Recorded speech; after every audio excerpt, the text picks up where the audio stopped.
창세기 36장 20절에서 43절까지 말씀입니다. 제가 대표로 봉독하겠습니다.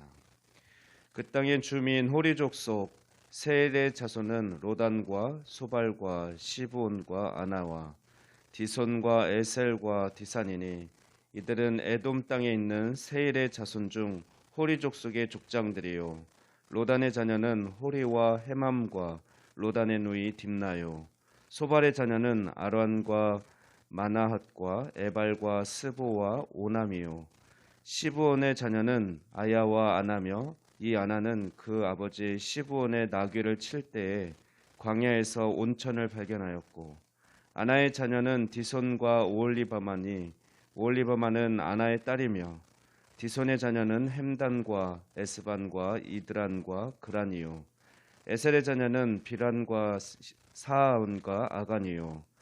디산의 자녀는 우스와 아란이니 호리 족속의 족장들은 곧 로단 족장, 소발 족장, 시브온 족장, 아나 족장, 디손 족장, 에셀 족장, 디산 족장이라. 이들은 그들의 족속들에 따라 세일 땅에 있는 호일 족속의 족장들이었더라. 이스라엘 자손을 다스리는 왕이 있기 전에 에돔 땅을 다스리던 왕들은 이러하니라. 부올의 아들 벨라가 에돔의 왕이 되었으니 그 도성의 이름은 딘하바며, 벨라가 죽고 보스라 사람 세라의 아들 요밥이 그를 대신하여 왕이 되었고, 요밥이 죽고 대만 족속의 땅의 후삼이 그를 대신하여 왕이 되었고, 후삼이 죽고 부다세 아들 곧 모압 들에서 미디안 족속을 친 하닷이 그를 대신하여 왕이 되었으니 그 도성 이름은 아윗이며, 하닷이 죽고 마스레가의 삼나가 그를 대신하여 왕이 되었고, 삼나가 죽고 요브라데 강변 르호봇의 사울이 그를 대신하여 왕이 되었고, 사울이 죽고 악볼의 아들 바알하난이 그를 대신하여 왕이 되었고, 악볼의 아들 바알하난이 죽고 하달이 그를 대신하여 왕이 되었으니 그 도성 이름은 바우며 그의 아내의 이름은 무에다벨이니 마드렛의 딸이요 메사압의 손녀더라.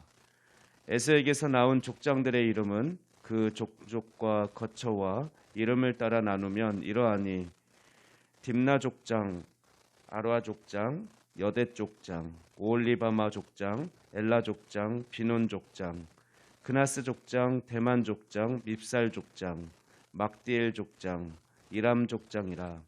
이들은 그 구역과 거처를 따른 에돔 족장들이며 에돔 족속의 조상은 에서더라. 아멘. 창세기 36장은 크게 세 부분으로 되어 있습니다. 지난 금요일에는 36장 1절에서 19절까지 말씀을 통해 에서의 계보를 살펴보았고, 오늘은 20절에서 30절인 세일산 원주민이었던 호리족의 계보와, 그리고 31절부터 끝절인 43절까지는 에돔의 족속의 역대 왕들의 계보를 살펴보게 됩니다. 먼저 20절에서 30절의 단락을 보면 세일 땅에서 에서의 후손인 에돔 족속에 의해 정복당하기 전에 원래 그곳에 거주하던 호리 족속의 계보를 소개하고 있습니다. 이들은 팔레스타인에 발달된 석회암 동굴 속에서 살았던 것으로 추정하고 있습니다. 본문에는 호리 족속 중 7명의 족장과 그들의 후예 21명이 소개되고 있습니다.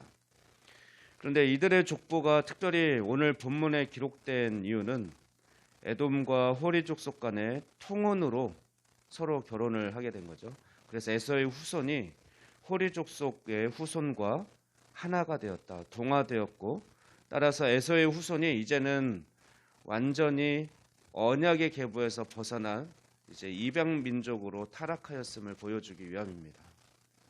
이것은 앞서 창세기 26장 34, 35절 말씀에서 에서가 가나안 여인들을 아내로 맞이했을 때 그의 결혼이 아버지 이삭과 어머니 리브가의 마음에 근심이 되었다라고 했었는데, 왜 그들이 근심했었는지를 증명해주는 결과가 됩니다. 그리고 이것은 우리 자녀들이 믿음의 계보를 이어나가기 위해서는 믿는 가정의 자녀들과 결혼할 것이 얼마나 중요한지를 가르쳐주고 있습니다.